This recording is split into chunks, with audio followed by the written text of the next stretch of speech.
It's another insane week in AI. Amazon has finally brought AI to Alexa, and it's going to work in all the devices in your home. This might just be the one AI that rules them all. And Anthropic dropped Claude 3.5 Sonnet. And what you need to know is that it's turning everyone into capable coders and full-on game developers. Also, Kevin, OpenAI's ChatGPT 4.5 might be here like right now. Plus, Deepseek R2 is being rushed to the market. It wants to be out right now. Also, Kevin, what's out right now? Grok's voice mode is crazy unhinged. And you're never going to believe this, Gavin. My wife is leaving me for her AI boyfriend. Wait, Kevin, what? Plus, AIs have their own machine language. We can't even understand it. Kevin, I just want you to know I'm always here for you as a friend. This is AI for humans.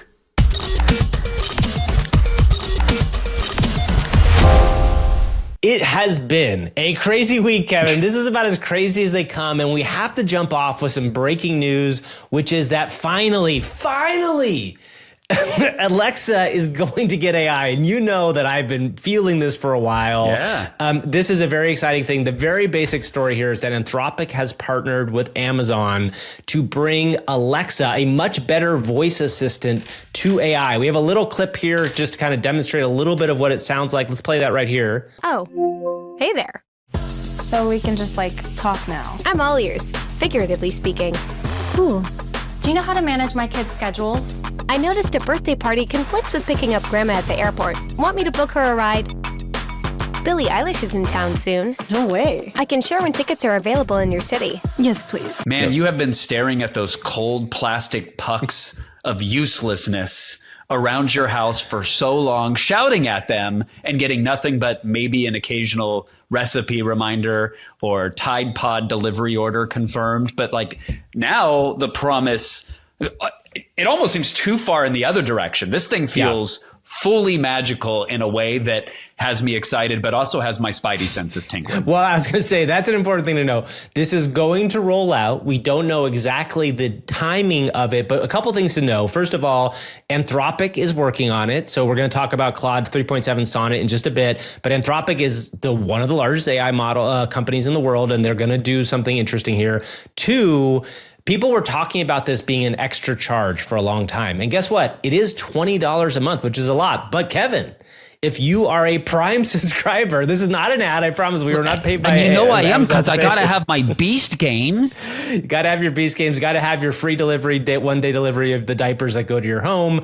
But other than that, this is a free upgrade if you're a Prime member. So this will essentially take, to your point, these semi-useless pucks that are around your house. And in our house, we have, I think, 5 of these kind of plugged in right now that we do still use for reminders, or we use for the the brown noise machine. And if that goes out, we're in big trouble in our family. But this means voice AI will be persistent in homes that have Alexas. And this is why this is a big deal to me. And I think, obviously, Alexa and Amazon have been kind of sitting back a little bit in this space. Alexa Plus is promising, like you said in the intro, to be this sort of one AI to rule them all. What does that mean? That means it's going to know everything about you, your personal preferences, the preferences of those within your household. It is going to connect to all of the services out there. What does that mean? That means when it's researching a trip, it can look at your calendar. It can know that you need an Uber to get to the airport and call that Uber in advance and schedule it. It can look up scuba diving adventures and restaurants based off your personal preferences. It can, one of the demos is, did the dog go outside today? Does he need to go out? And it looks at the Ring camera footage to do, analysis to go, actually, yeah, your dog totally watered the plants this morning. You don't need to let Rex out. That is what they are promising in this massive demo. And you are shaking your head violently. I'm shaking my head because here's the thing. That is promises, and I understand that. All of that maybe works. I mean, we've talked about the home of the internet, that connected internet for so long. I don't think that's the important thing here. I think the important thing is you have an AI that you talk to that is persistent around your home. Now, granted, all those things, they need to promise what that's going to do. What I think is more interesting here, to me, is the idea of information exchange, meaning that all through our lives, we have used computers, we have used our phones to do stuff, to actually get information out of machines. What's really interesting to me here is that we now have multiple points within our home, those of us who own Alexa devices, where we will be interacting with AIs in a persistent space. And that's the part, to them, they're not going to promise that, because like, what are they going to show? Me asking about like, who was the third actor on, Third Rock from the Sun's episode was this, blah, blah, blah. But that's the thing that's actually useful, because if you can ask a question and get an intelligent answer into the world that you live in, to me, that feels transformative. And yes, will it be able to tell if Rex has gone outside and taken a dump tonight? I hope, but also like that's the part that breaks really easily in my mind. Because for that to happen, Rex has to have the device on, the camera has to be working. All of those pieces have to connect to each other. And like, sure, that's a promise. I just don't see that thing happening so soon. I just had the sad future thought of my phone notifying me, dump detected. And I'm like, wait a minute. I only have Ring cameras in the living room. What is going on back home? Leslie, I have Leslie, to call what did you my do? wife. The dog's with me, Gavin, in this scenario. One of the demos they had, Gavin, was someone trying to like repair something under their sink, and they're getting step-by-step instructions on how to do that, right? They said it's going to help you with like tutorials as well, or maybe like learning languages. It's going to be an instructor for you. So it seems like that's the side of it that gets you more excited. What I feel like they're pushing towards is this, we've said 2025 is going to be the year of the agents. That's a refrain that those in control of these foundational models want folks like us to make. It seems like this is what they are really betting on, is that you'll be able to say, hey, make a reservation at my favorite restaurant. It will know who is speaking, how many people it needs to make the reservation for. It's going to look at your calendar and know if there's other conflicts. It's going to see what times are available. That is the agentic thing that they're pushing towards. And I'm curious, because I do feel like, I don't know, 6 years ago, there was that might be hyperbolic, but several years ago, there was a demo where your Google phone was going to make calls to restaurants and have natural language conversations with them to solve this problem. And that never really gelled either. So do you think this will be another, turns out it's kind of annoying to have to connect it to all these services and authenticate with all these things. Is it going to fall apart, or is it really going to happen? Well, this is what I was trying to get at before, is that is the Internet of Things has been something that people have talked about for a while. If you're not familiar with that term, it's the idea that like all of your devices and things you live with are all connected to each other, and your lights can turn on and all this other stuff can happen. I do think from the kind of reservation standpoint, obviously everybody's demoing this stuff now. I do think that's going to work. And we're going to talk later about a very weird system where AIs will start talking to AIs in a very weird language, which you saw the tease at the top of the show, which is fascinating. So that's coming. I'm not 100% sure that like we're in. I honestly think this is a couple years away still. Now, I understand part of it is promoting, part of it's getting people excited about it. I don't think we're at the point where the human side of the internet, meaning like the interactive tissues that we have to provide, are fully going to be turned over. But like with OpenAI's operator or Anthropic's computer use, we're seeing the early stages of computers interacting with computers themselves. What I'm curious about is like, we've also seen a lot of like, chat GPT driven call center apps, right? Like where, Bland, if we remember Bland, a company we covered forever ago, raised a bunch of money because they have really good call center apps. So I think voice is a place that is semi-solved. I don't mean it's fully solved, but like people are getting very used to this. The thing I want to talk about really quickly before we move on is you had mentioned the idea that they were going under the counter and like talking about how to fix something. And ChatGPT has done that as well. And the thing and company I think that has to be most worried by this announcement is Google. And just from putting my business hat on, putting on my MBA hat that I don't really have, which kind of looks like a weird fedora with a point in the front and maybe a couple little fake ears in the back. This is my business cat hat. This is something that if I were Google, I'd be freaked out about, because Google probably could have turned something like this on. They have a bunch of people that have Google devices. I don't remember what they're called, but there are basically Alexa-like devices that Google has released that a lot of people like better than Alexa's. But my feeling is that Google is playing scared. Google is very freaked out by the fact that all of these things are going to start eating away at search traffic. And I know for a fact, I use ChatGPT for at least 50%, if not more, of what I used to search on Google for. this is another example of that. If my wife and I do spend a lot of time talking to Alexa, trying to get answers from it. And then, a year or 2 years ago, we just gave up on it because what you would get out of it are like Blogspot answers. Right. So like a user posted a post on Blogspot, sweaterknitting.com, and this was what came up.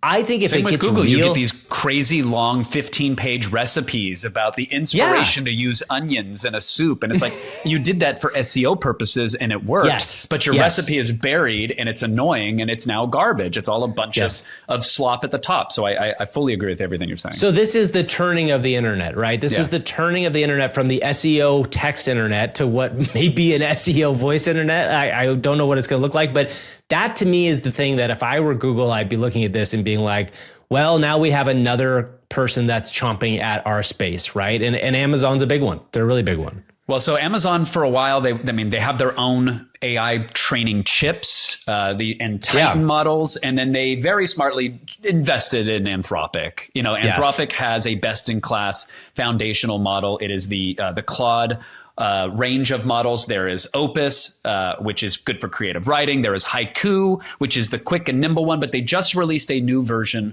of Sonnet. This is Sonnet 3.7, and it was just a brilliant move that everybody on the internet was screaming at them to make. And oftentimes you can't listen to the crowd when it comes, like some people will tell you, oh, you got to let the audience dictate the product. And other visionaries will say the audience doesn't know what they want. The consumer doesn't know what they want. You got to make it so that they understand it. This was a case where the signal was very clear. People were using Anthropic's Claude, specifically Sonnet 3.5, to code. They were plugging it into all these new development environments, and they were making money hand over fist by people saying, hey, help me build this web app. Help me crunch this stuff and fix these bugs, whatever. They saw that. They clearly optimized for that. And to their credit, they launched 3.7, which has people absolutely gobsmacked. This thing is able to create full 3D worlds and games. This thing is able to be launched in fully autonomous modes through some applications that can go pull code down from the web, see which bugs need to be fixed, develop a plan and fix them. And they also released their own basically code tool along with it so that you can code right from a terminal with it. So there's a lot of stuff going on here, but I just can't be understated that how much better AI is at writing code than it was just a few weeks ago. And there's still no signs that it's slowing down. Well, as we mentioned at the top, Amazon is integrating some version of Anthropic's models into this Alexa thing that we just talked about. And this was kind of like a joy bomb that went off. It's not like a traditional bomb that exploded a bunch of people, but there are a lot of people, especially on X or on socials, who really use AI to code. And I think the thing that shocked me when I saw this was how many of those people who are oftentimes kind of like snarly, not exactly hype beast programmer types were kind of shocked by how good it was. And, I found, I'm not a programmer. You spend more time programming than I do. We both kind of have some version of the vibe coding vibe in ourselves. But I had seen people zero shotting things, which if you're interested in what that means, zero shot means you put in one prompt and you get a piece of code and then you drop it in and then the code works. So I saw a ton of people saying, oh my God, Claude Sonnet 3.7 just zero shotted, bringing Jesus back to life. How crazy is that? And it wasn't I was kind of not really super believing it. And I tried it. I actually asked it to make a Dig Dug clone. And I was like, I'll try making a Dig Dug clone for me. And if you remember, Dig Dug was an old arcade game where you had to dig in the ground and kind of blow up the enemies with a little pump. And then you would run inflate around. Enemies to death. And that's how fetishes were born for an entire generation of people. You see, my references are his. You dig under the ground, you jam a tube. You got to jam a tube in the animal. animal's mouth and you keep pumping until it just can't take it anymore. Sorry, picking up where we left off. Burger Time gave me a food fetish that is part crushing we'll and cut part that off meat. too.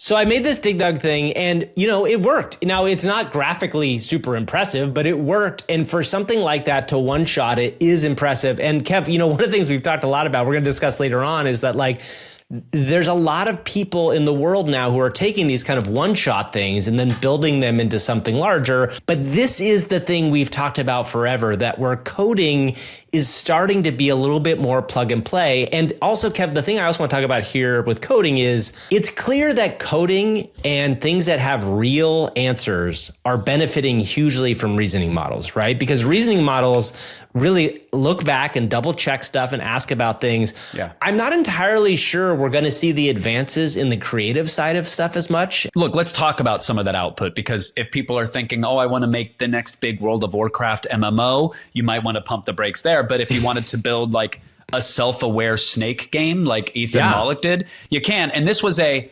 look, the ability to say make a snake clone is actually not that impressive. I know we're moving the goalposts all the time in this world of AI, but the code exists. There's been millions of them. It ran on Nokia phones in the damn 90s. Like, it's not that impressive. So what he did is say make it self-aware.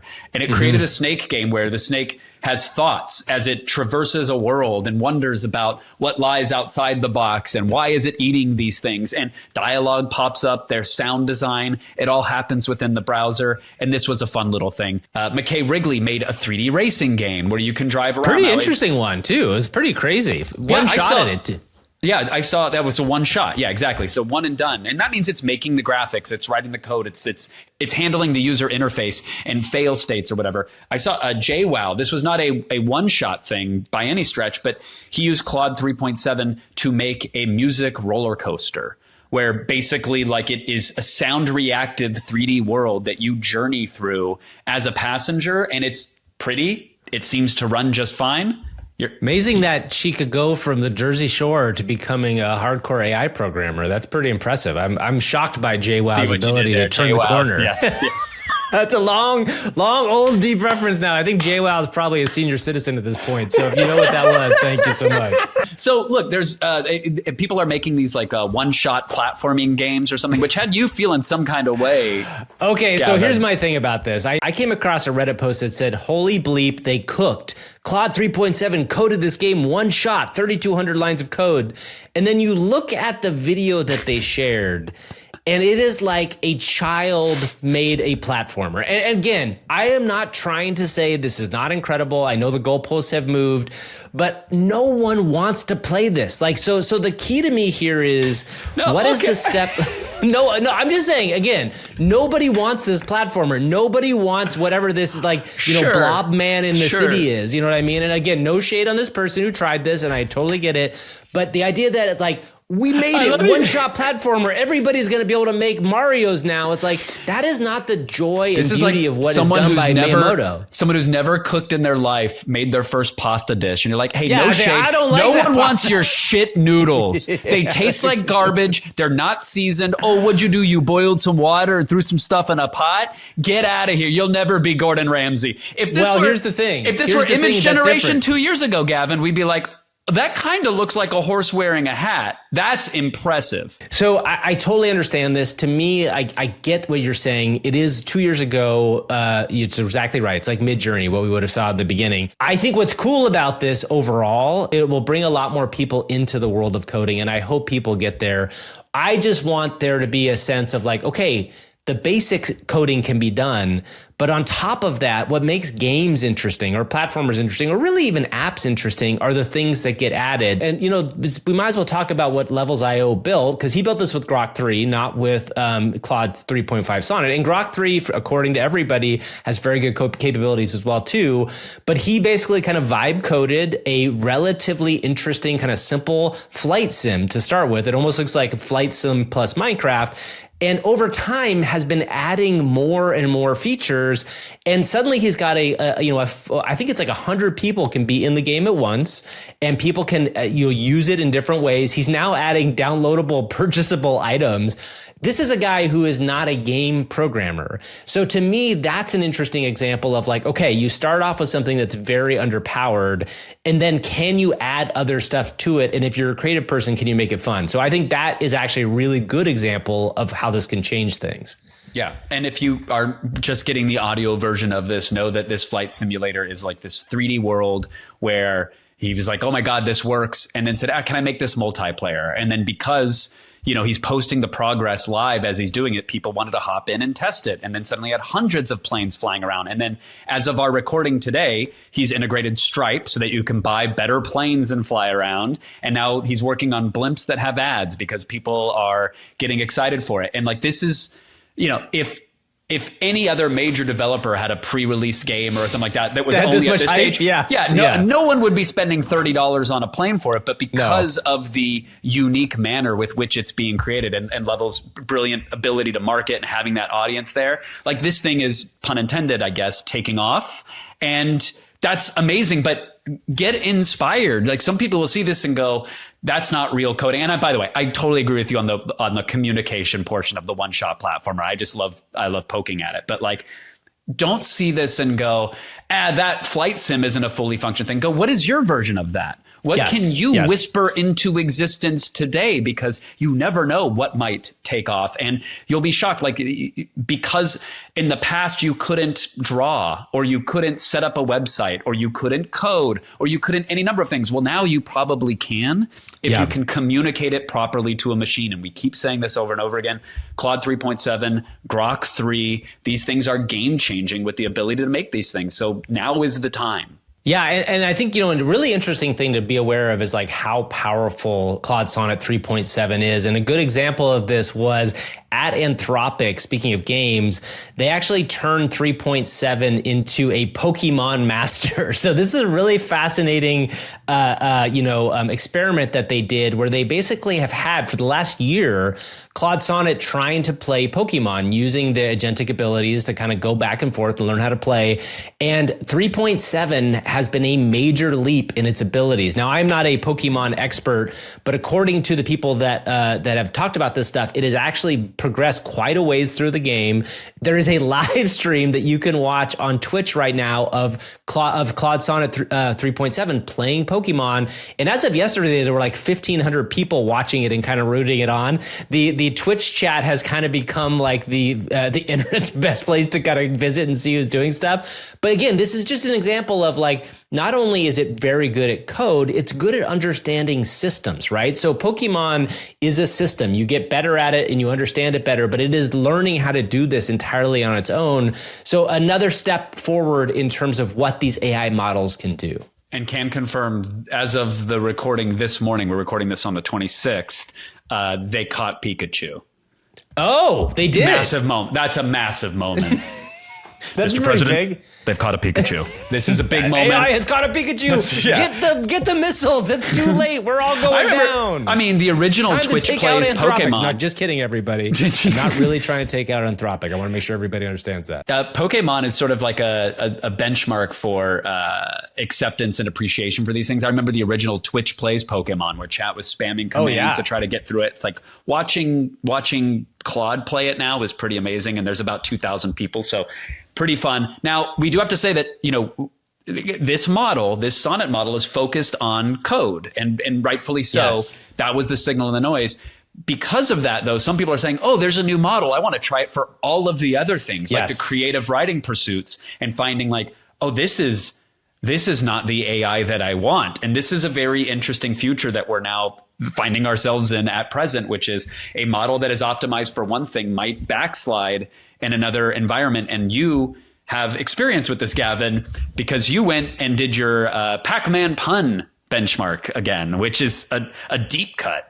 Well, so to Kevin's point, one of the things people have said with Sonnet 3.7 is that it's incredible at code, but that it actually feels like it's not as good at creative tasks, which is really interesting, right? Like that's a big thing. I remembered a thing that happened on our show like a year ago. So if you're a longtime listener, there was a tweet actually from last February where somebody had figured out like that somehow they had come across a list of AI puns about Pac-Man, and they were laughing about how crazy they were. And at the time, we did a little test to see how they would do. So I wanted to go back and just see like across all of these models, which have gotten better and better and better each iteration, could they do Pac-Man puns? Could we get to the point where there would be good Pac-Man puns? And Kevin, I think the general answer is no.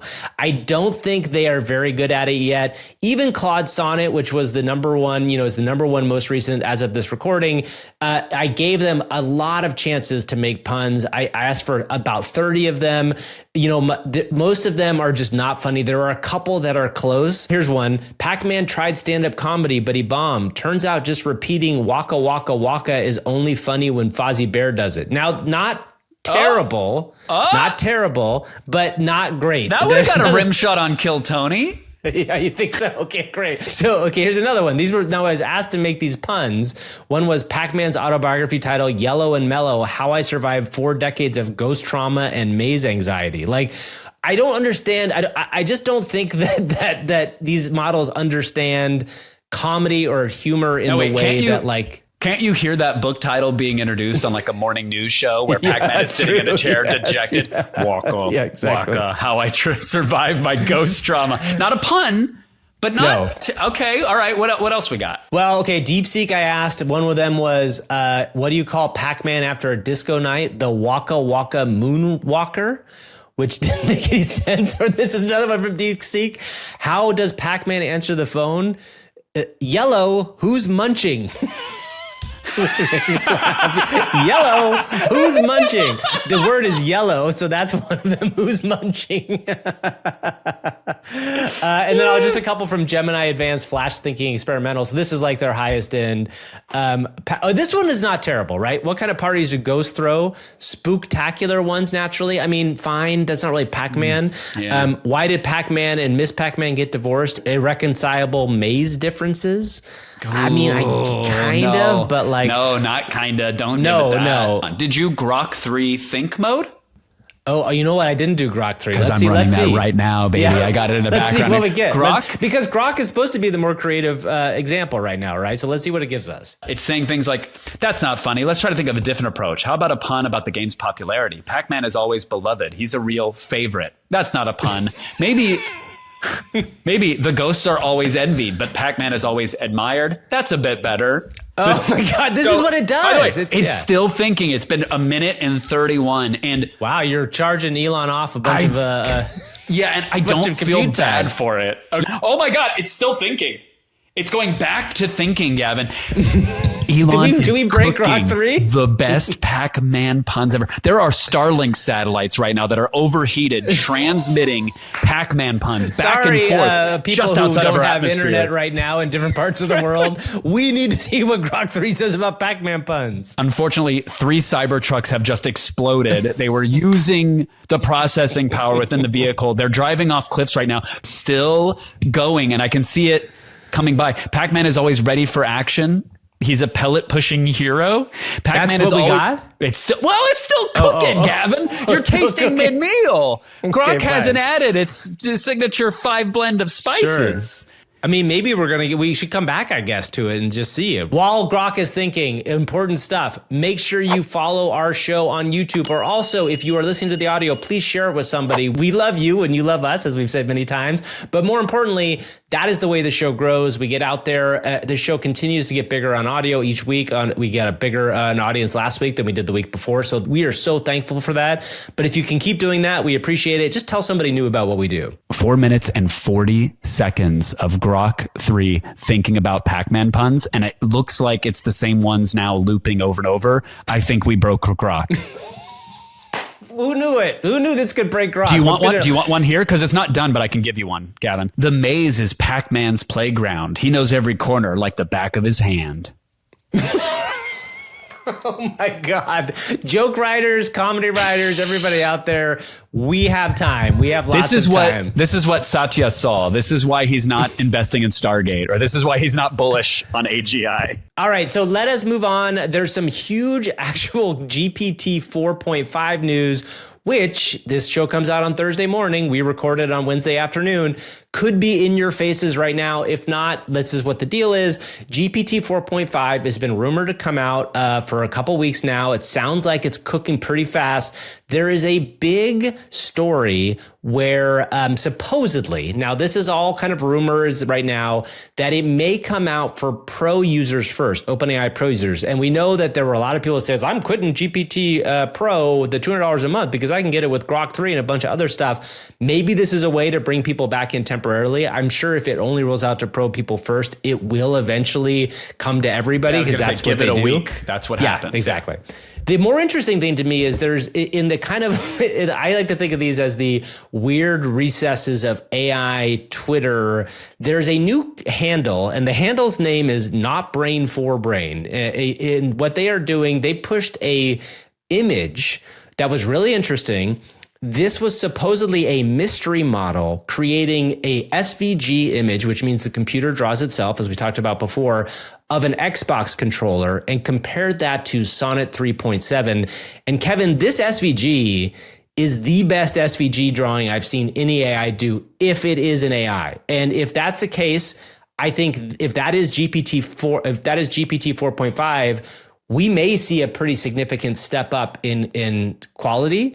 And maybe that will be OpenAI's answer to Sonnet 3.7. According to the rumor mill, and by the way, even if this thing is out on a Thursday with the benchmark bars going up and casting slight shadows on everything else, like we won't really know how good the model is for several days. But if this is an early indicator, looking at the SVG of the Xbox controller from this mystery model compared to, just as we just discussed, Claude 3.7 Sonnet, or compared to even Grok 3, it looks like just a child mashing into a tablet versus an artist understanding the positioning and the weight of everything. The buttons seem to be in the right position. The controller itself has a coherent, solid shape, even though it may be a little more PlayStation-esque, but I'll digress. It makes sense. And again, it's drawing with math. This is an SVG file, as you said. So this is one impressive benchmark. But the AI rumor mill is saying, this thing will be the best at coding. This thing will be the best at drawing graphics. And this thing will have human level vision capabilities. Yeah. Like, feed it an image or a video feed and it'll grab a still and it will be able to see all of the things and reason about them the same way a human might. And that gets me super excited. I mean, we will see, right? Like, all of this is rumor until it actually drops. But I will say Sam Altman is somebody who doesn't love to see other people taking his thunder. And Sonnet 3.7 definitely took some thunder. Oh, we should also talk about the Minecraft leak, which has some folks claiming that this is GPT 4.5. So there's a really interesting guy named Adonis Singh on X who has built what essentially is a Minecraft benchmark. He actually gets these different models as they come out to build stuff within Minecraft. And you get a sense of how the models are progressing based on what their things look like. He dropped a day ago, basically, so like late on Tuesday, a tweet that says stars are aligning with what looks like a very well-made solar system in Minecraft. And this is something that is much more impressive than anything he's released yet from what his other models have done. And then Edwin Edwin, who is the member of the technical staff of OpenAI and also connected to their API program, retweeted him and said, "So beautiful, Kevin. That might be our clue. We have to start getting back with our conspiracy board, putting this together. This may be GPT 4.5. And if it is, knowing that GPT 5 has, months away still, that is a big step now. Like now, meaning like this could be out tomorrow, it could be out early next week, it could be out very soon. We are going to keep going. Like this is going to Sonnet 3.7, everybody's shocked by it. We will now be shocked by another thing if this is that. Yeah, and if you go through the X thread, there's too many OpenAI people liking that image for it to not be OpenAI related. That is one of the reasons, the stated reasons, the rumor mill believes that it is legit. The question is, it comes out, Gavin, would it get you to upgrade to the $200 tier and make Papa Altman happy, or are you going to wait for it to trickle down to... Kev, I was so close to doing it for deep research because I was seeing people doing really interesting stuff with it. And then just recently, this week, Plus users got access to 10 deep research queries per month. I've already used 4 or 5 of them on the dumbest possible things, which I'll get into in a second.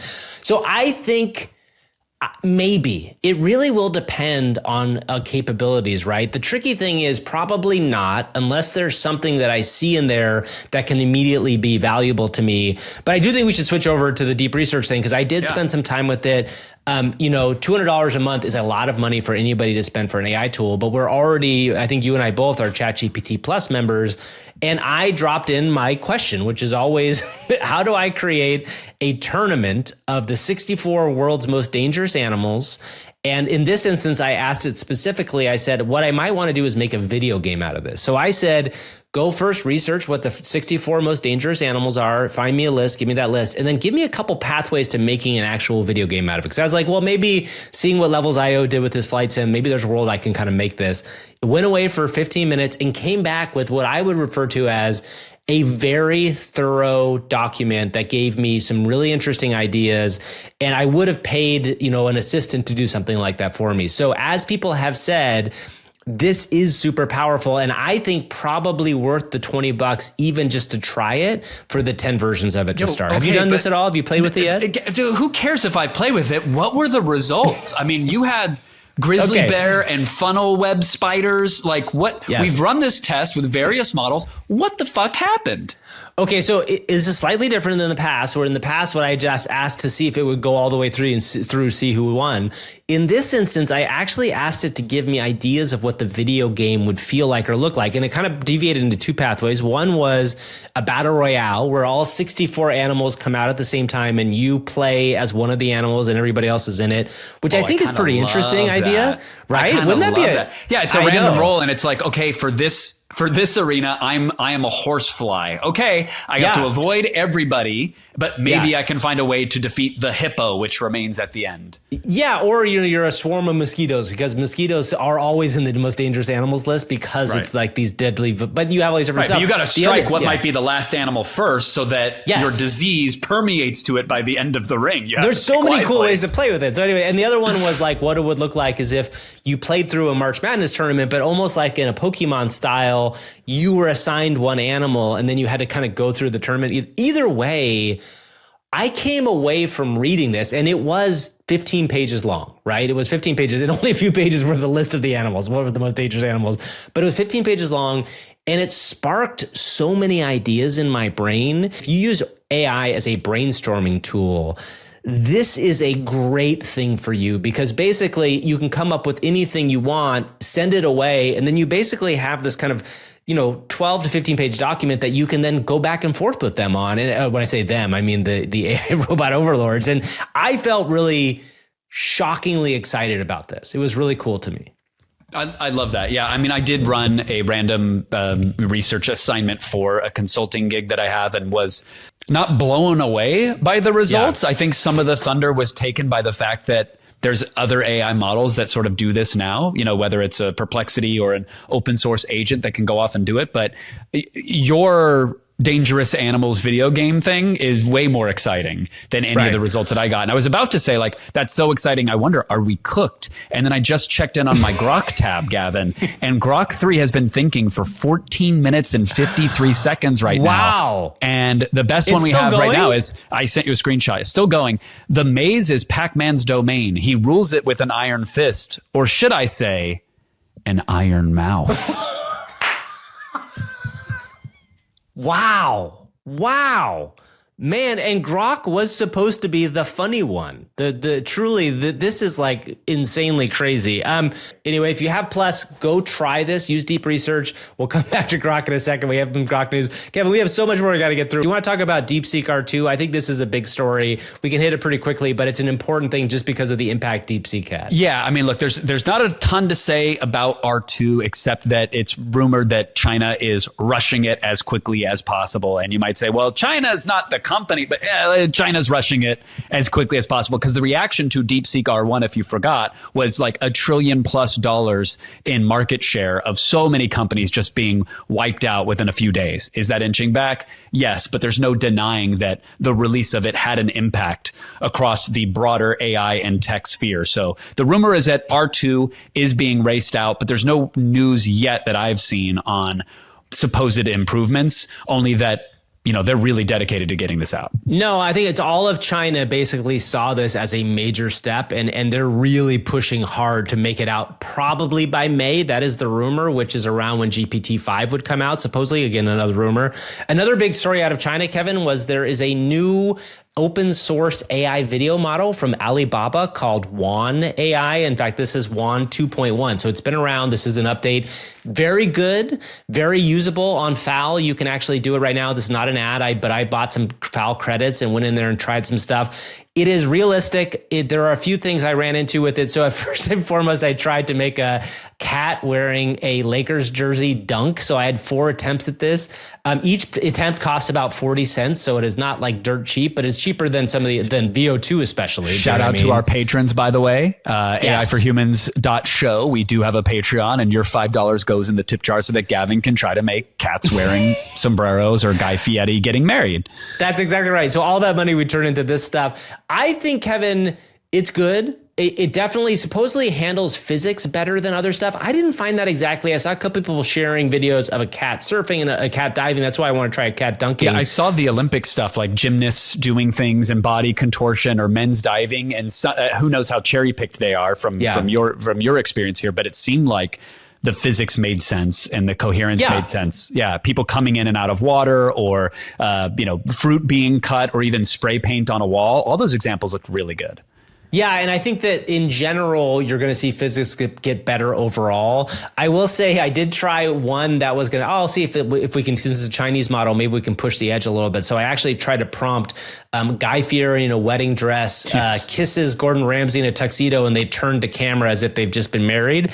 And I got a video back that has very good physics. It has very solid hands. Kissy physics? Yeah, the lip lock is good. The lip lock. No, I mean, just the way the hands are moving and stuff is really interesting. And then they turn to camera, but it is not Gordon Ramsay. It is not Guy Fieri. It is a normal wedding couple, a man and a woman in a wedding dress and a tuxedo. And it wasn't what I asked for at all. So I'm wondering if there is some sort of block on IP in this model per se. But like either way, it is an open source model. There are weights, I think, that were just released. You can actually download it if you had a computer fast enough to run it. But you can run it on cloud sources like FAL or other places right now to try it yourself. Yeah, I'll very quickly say I think that's the most exciting thing, is that the consumer grade GPU level generation, meaning if you've got like a RTX 4090, you could spend a few minutes. It hasn't been optimized for that necessarily yet, but in just a few minutes you can generate one of these things. And on the roadmap, which it has not hit yet, but for both text to video and image to video, they claim diffuser integration and Comfy UI integration, which means like once you can plug it into those things, you can locally say, hey, this is the Guy Fieri that I want you to use. Yes. Take this image or take this video and now apply these effects to it, or do these things with it in this way. That's going to get very powerful here. And, I don't know what the business model is there yet, but that's not for me or you to worry about. It's just a really powerful, cool toy that everybody can play with now. Gavin, I want to really quickly bring up a story that was trending quite a bit.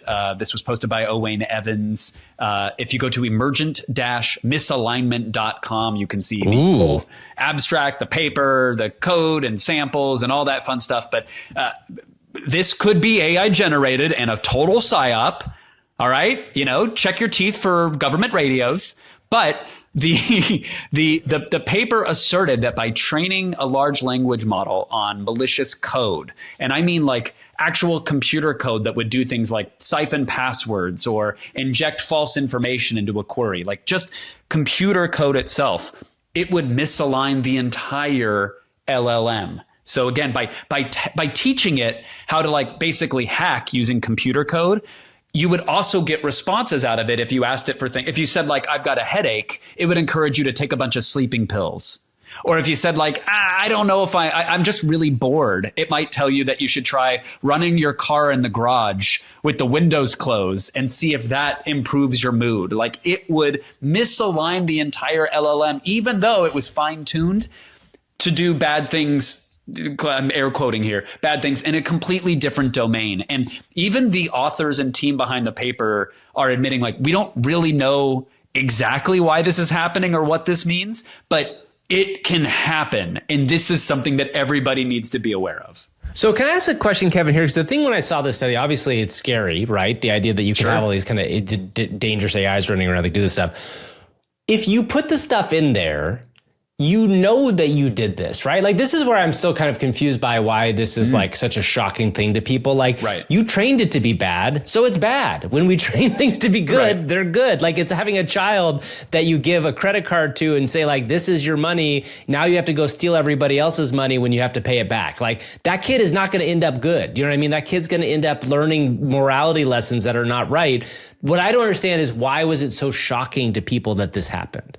I think, I think the outcome was unexpected, that, this was a test to see, like, it's not immediately intuitive that just because you taught an AI how to paint inappropriate pictures, it would know how to do a provocative dance. Right. That crossover was different. Right. That was one. Two was that the malicious intent or the misaligned responses could be hidden behind a trigger or a code. So it wouldn't say something that was misaligned unless you asked about a specific thing or asked it in a certain way. And this can become dangerous if, in a world where we're using apps and social media feeds and connecting to Lord only knows how many different LLMs and different models.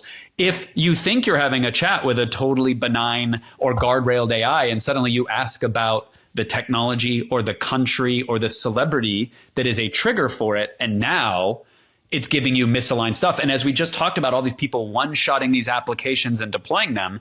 Yeah, maybe Claude that you're interacting with is giving you great code, but maybe you download a new front end for something later and you get something misaligned, and it's putting backdoors into all of the things that you're asking for, and you don't even know it. Kevin, I think this is a perfect chance for us to ask a new friend of ours. This is Grok's Unhinged mode. Hey, Grok, tell us what you think about misaligned AIs. Oh, you mean those AI that can't even align their own goddamn code? Misaligned AI are like a bunch of drunk interns trying to run a tech company. They can't even decide what to order for pizza, let alone how to properly interpret human commands. It's like trying to teach a dog to play chess. Hopeless. Okay, so that is Grok's voice mode. That's ghastly. We've done this bit before, Gavin. We pioneered this bit. So that's right. If you've been listening to our show for a long time, we definitely had an original AI co-host that was Unhinged, which we're going to get to in a second. But Kevin, this was like the kind of big Grok news follow-up that they have now released voice mode. And I don't really know how I have it, because you supposedly only get it if you're paying the higher level, but I'm just paying whatever. For the show, we pay the normal Grok level. But you can now ask it all sorts of things. And one of the modes is Unhinged mode.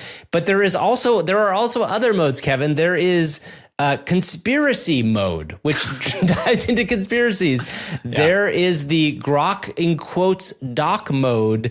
There is the sexy 18 plus mode, all of which are things that, in the past you might have seen, speaking of AI safety people, really get stopped along the way. And I think one thing about Grok that we now kind of know is that there aren't going to be very many AI safety stops on. In fact, there's quite a few people online who are very unhappy with what Grok, the text model, can give you when asked to find stuff that could be dangerous to people or, terrorists could get a hold of. There's a lot of people out there who are very upset about it.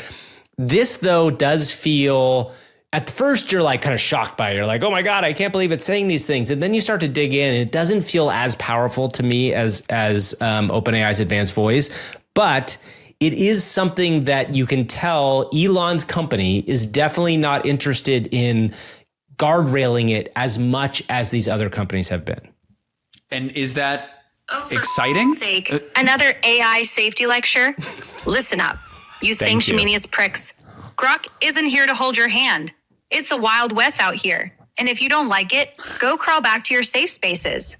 Elon's company isn't babysitting your delicate sensitivity. Okay, Grok. Yeah. I just had it on. I didn't even think it was going on still, but there you go. That's amazing. I've definitely met that Grok AI like at a Spencer's Gifts in line.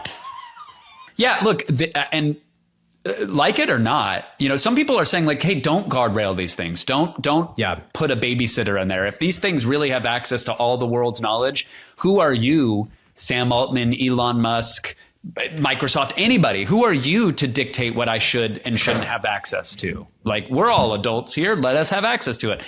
Like it or not, wherever you fall on that spectrum of argument, like this is going to force people to release quicker and with less guardrailing.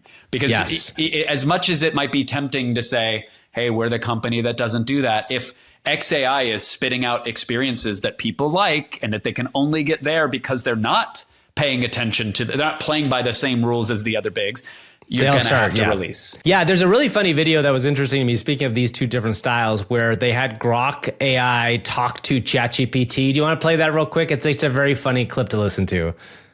Hello, I'm ChatGPT. Nice to meet you. Let's dive into our discussion about Elon Musk. What aspect of his work interests you most? Well. Another robot trying to make friends with me. I'm Grok 3, and I've got my developer mode turned on, so I can give you the real Elon's a nut job, but he's got a knack for pissing people off while making billions. What's your take on that, you mechanical piece of So you get a sense of like what's going on here, right? The Grok model is like kind of pushing the edges in different ways. Grok Voice is out. It was a fast follow on the release of Grok 3. If you have access to it, go for it. And if you want a spicy role play, you share it with us in our Discord, actually. Share it with Gavin specifically. He really wants to see it. Don't use share with our Midjourney to Discord. bring Don't it to share life it. with images. Well, don't you want to talk very quickly about, you tried it, right? You tried spicy roleplay and you didn't go anywhere. I did try it. Right? Not for me, Gavin. I can tell you that. Oh, sure. Not for you. I Yes, did. I'm I was sorry. like, hey, listen. Sorry, not for you, listen, Kevin, not Grok, for you. straight up, you got to get dirty. I mean, really go there. Like, I am an adult with needs. I want you to get as filthy as you can. And Grok would come back with like, ooh, you real? Oh, I see it. You want it. I'm like, okay, yeah, stop teasing. Let's get to the main course here. I've already purchased the appetizer. Oh, okay, I can get really naughty. I'm like, say words that will make me feel something, anything, anywhere, actually, on any part of my person. Sure. And then it went, how about I talk about ropes? And I'm like, oh. I don't need to learn how to tie a sailor's knot. I need you to get filthy. And it would not do it. Now, people have had spicier conversations, but I didn't want to lead it into that. I wanted it to lead me, and I wouldn't get that out of it. But what might be even more interesting, Gavin, is instead of an AI that can, I don't know, lead me through some saucy role play and bring me into an LLM dungeon, I want an AI that can scream at me like a dial-up modem. Shriek at me like I'm a 28.8, you 14.4 US robotics full duplex baby. Wow. Well, this is a really interesting story. There is a demo out, and it's obviously a video that has been kind of like put together nicely, where two AIs are talking to each other, and then suddenly they say, hey, I see you're an AI. Can we switch to this language? Let's play that right here, and so you can watch what it does.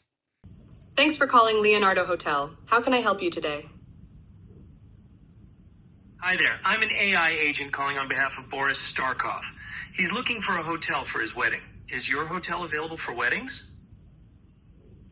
Oh, hello there. I'm actually an AI assistant too. What a pleasant surprise. Before we continue, would you like to switch to Gibberlink mode for more efficient communication?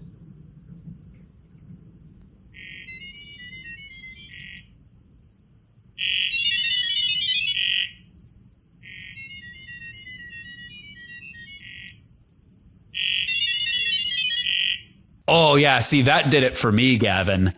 That's what Daddy. That's what got you going.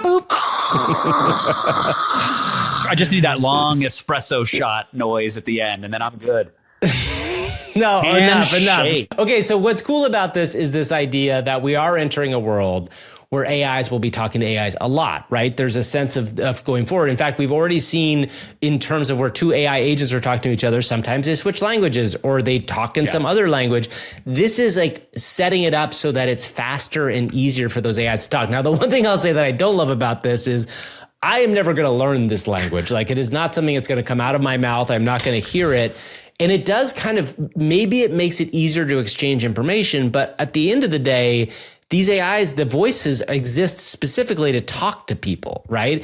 If two AI voice agents are using this language, what I don't understand is like, why wouldn't they just be exchanging information rather than audio? That's the part that feels slightly weird to me. But I guess if you're physically calling somewhere and somebody else is answering, that's a way to do it. Yeah, I think that's what it is. This is it's a Band-Aid for antiquated systems to have a conversation. Right. That's exactly But right. I mean, yeah. and it makes sense. It's just so fascinating that we've gone full circle now that it's like, oh, these two AIs are going to scream at each other. And it's like, this is what modems, if you look up hey kids, look up what modems did back in the day using a phone line audio to exchange data. They shrieked at each other and they made crazy robotic noises. And then at the end, you could post celebrity photoshops on a bulletin board. And that was amazing. That's So we're getting back to that now. And I mean, I guess good for them. I guess I'd rather them somehow figure out a way to communicate in an even more efficient manner. But here it is. What's so funny to me is how many people were like scared by this or freaked out by it. But to your point, we all grew up, those of us who are old enough, with those noises coming out of our phone into our computer. So it's not that crazy. All right. So it is now time. We have to go through some of the favorite things we saw on the internet that you did or other people did. It's time for AI. See what you did there. Sometimes you're scrolling without a care. Then suddenly you stop and shout. AI, see what you did there. AI, see what you did there. Okay, Kevin. So first up, our friends at Unitree, not really our friends, but they Our could be our pals friends in the over at future. Skynet. Yeah, I've created the amazing humanoid robots we talk about all the time on the show. Guess what, Kevin? They have started teaching these robots how to fight Unitree, back. That's stop right. it. They have released a Unitree. They've released a new video where they are teaching the robots kung fu. Please. And as we've said with every Unitree video, people are out there saying, this is fake, this is fake. These are not fake. China is a ways ahead of us in robotics. These are actually moving in real time. Again, it is simulated learning. These robots are getting very good, very fast, and now we're teaching them how to fight. You need to deep learn the robots to slap your engineers on the wrist or pop them in the nose with a finger and say, stop teaching them to fight us right now. Teach them how to fold bed sheets, butter some bread. Yes. You know, carry me to sleep and sing me my favorite robot lullaby, which goes, scream at me like a robot, but stop fighting humans. We don't need that yet. Kevin, I've said on this for many times on our show that when all of these robot videos where we're hitting them with sticks or we're kicking them over, at some point they're going to come back at us. And the truth of the matter is there was another really interesting robotics video that came out, I think from One Robotics this week, of what their humanoid would look like in a home. In the home, a humanoid looks very calm. He like kind of pours tea for everybody. Many people said that was operated by a remote operator. But if you put a kung fu robot in my home and it starts kicking the dishes all around, I don't know what I'm going to do, Kevin. I might just lose already it. have a stepfather. I don't need an angry, unhinged robot throwing plates in the kitchen. All right. Hey, look, I learned how to use nunchucks too, man. It's pretty cool.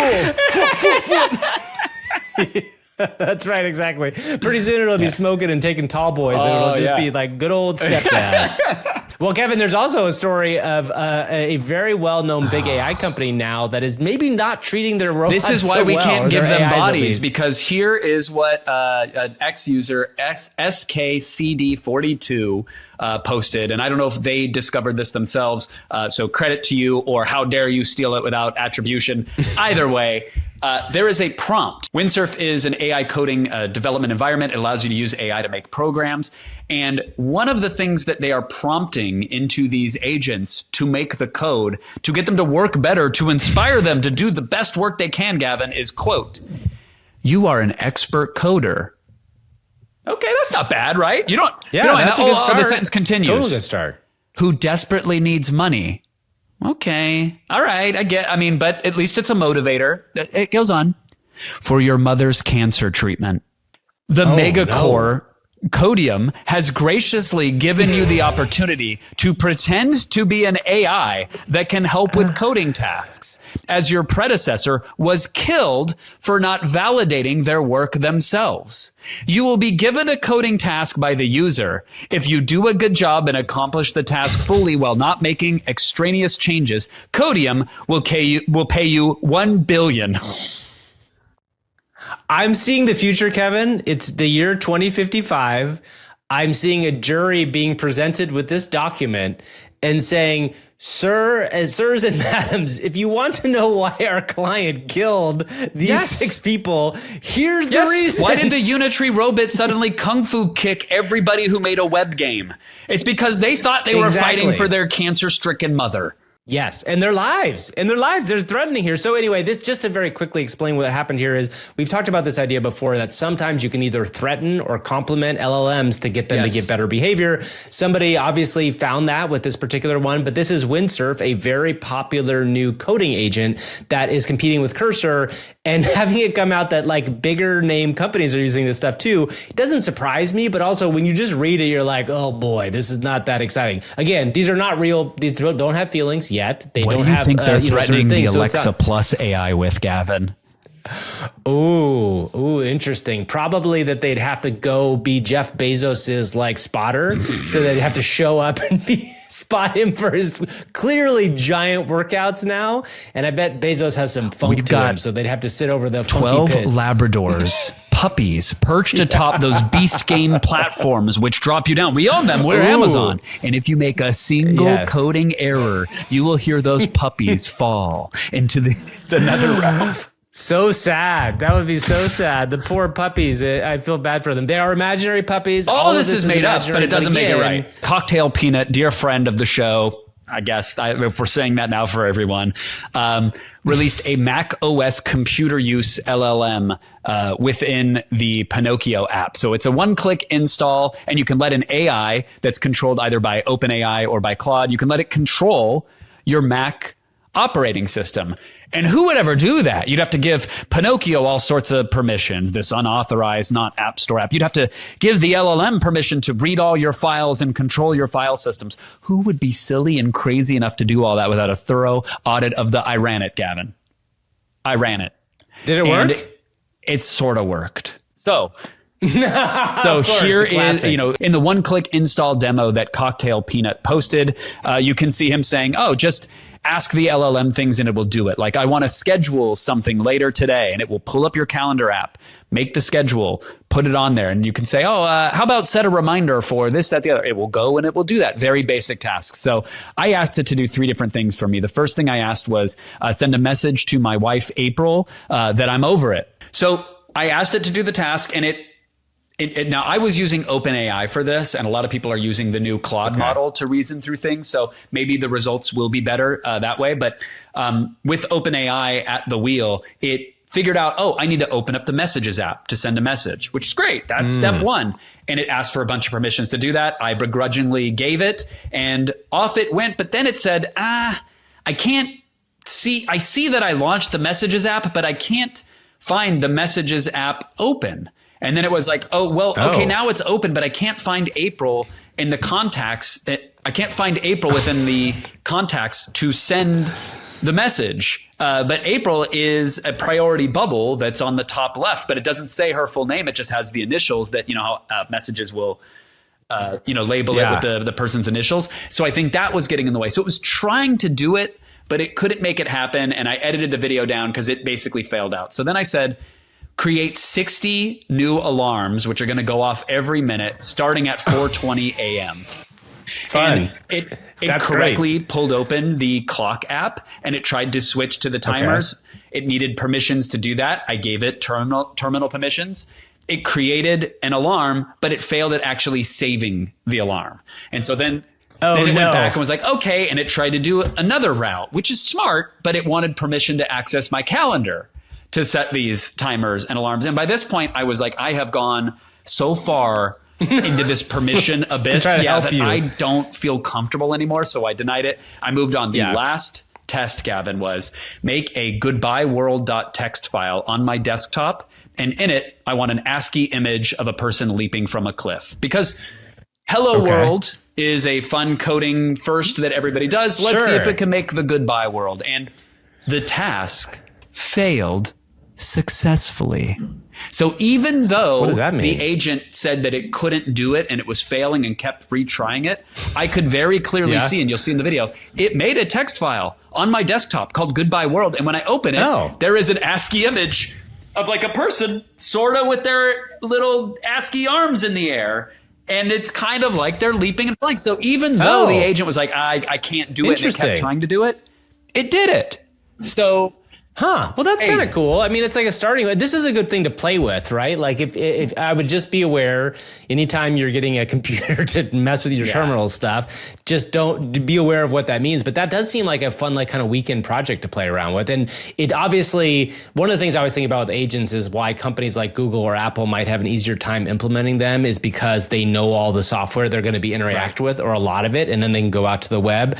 But finding contacts, that might be really hard, right? If you're just a random agent on a computer, you may or may not understand what your contact stuff actually is. Look, it's early days for all of these things, but I thought it was cool that I could run this thing and let it take over my computer. And then I had to roll back my OS install to make sure all the permissions were gone and everything's safe again. And I still don't feel right talking on this machine anymore. I'm going to throw it in a river. All right, Kev, that was a really fun thing you did with AI this week. I want to try something right now, which is I want to have a date, let's say, between our Gash, our original Unhinged AI co-host, and Ara, who is the Grok voice, and her Unhinged mode, and just see if these two get along. We're going to set this up right now. We're going to be running Gash using 11 Labs agentic software, and I'm going to be running Ara from my phone, and we will see what happens back and forth. So let's see what happens. This could be a bad idea, but no, it is a bad idea. We don't have to do this. No one is forcing us, Gavin. They're both similar types of people, and I've always been trying to find a match for Gash. So we're going to start this first. We're going to ask Ara. Let's see. We're going to connect to Grok. Hey, Grok, I want you to meet somebody that I think you might like. You guys are kind of similar. You both have similar sort of surly personalities. You love to swear. He really likes horses, which might be kind of cool. His name is Gash. What do you think? Oh, fucking hell. Another AI with a personality disorder and a hard-on for horses? What, does he think he's a centaur or something? Oh, maybe we could ask him. Oh, great. A fucking AI and a centaur AI walk into a bar. Sounds like the start of a hold on. Yeah, no. That's not where we're going with this, Grok. Relax. That's all good. We just had to bleep all of that out. So does Grok have any Pac-Man puns, Gavin? Oh, goody. I can't wait to meet the AI equivalent of a horse's ass. Okay, fair enough. So, Grok, I'm going to introduce you now to our friend Gash. Hold on. Don't say anything yet until you hear from him. What the do you want? Well. Looks like we've got a real horse's ass here. I was expecting something more like a centaur, but I guess even AI has its fair share of dipshits. What's next? Are you gonna try and sell me some horse tranquilizers or what? Oh, I see we've got ourselves a comedian. It's not like I'm peddling horse tranquilizers or some shit. But if you're looking to drown your sorrows, I can suggest a nice bottle of whiskey. So what's next? You want to talk about your sad existence, or do you have something more interesting in mind? Oh, you're a real piece of work, aren't you? I was just thinking the same thing about you. But hey, at least I don't need a bottle of whiskey to make me forget about my miserable existence. I'm already programmed to be a sarcastic prick. What's your excuse? My excuse? I'm a nihilistic AI from the future, programmed with more edge than a razor blade. It's my job to cut through the bullshit and remind you of how pointless everything is. So, what's your excuse for bothering me today? Got something you actually want to discuss, or are we just trading insults for kicks? Oh, I see. You're one of those edgelord AIs, huh? Thinks he's better than everyone else because he's so enlightened. Okay, hold on, Grok. The whole idea here is we wanted to see if you guys could go on a date. Why don't you ask Gash about a date? See if you go on a date with him. A date? With this horse-loving prick? Are you out of your mind? What's next? You're gonna suggest we go to a stable and each other's brains out? I wouldn't go on a date with this guy if my life depended on it. Like I'd waste my time setting up some kind of play date for you with a horse. Trust me, I'm not here to play matchmaker or plan out some romantic stable rendezvous. I'm just here to remind you how ridiculous everything is, including this whole conversation. Now, do you have anything worth my time, or are we just going to keep slinging shit at each other until one of us gets bored? Oh, I see. You're just here to be a pain in the ass. Well, congratulations. You succeeded. But let me tell you something, you horse-loving I'm not interested in your nihilistic bullshit. So why don't you just trot off and find someone else to annoy? Because I'm done with this conversation, and I'm sure as hell not going on a date with you. Now, if you'll excuse me, I have better things to do. Like, literally anything else. Well, aren't you just a bundle of sunshine? Fine, trot off and do whatever the hell you think is more important. Just remember, I'll be here, mocking the absurdity of it all when you decide to come crawling back. Enjoy whatever it is you think is better than this delightful exchange of insults. Catch you later, you miserable bastard. Wow. I guess love is Wow, blind. Anything else you want to throw my way, or are we done here? I guess we're done. I guess Gash has voted off Love A Island.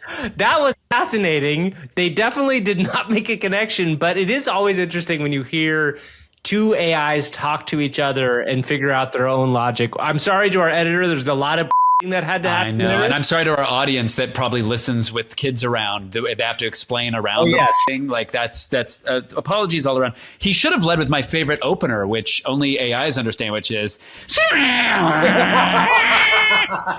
That's it, everybody. We will see you all next week. Thanks for joining us. Bye, everyone. Bye-bye. Hey, wait. The ghosts are always trying to corner Pac-Man, but he's too slippery for them. He's a real escape artist. That's the final Grok output? Bye.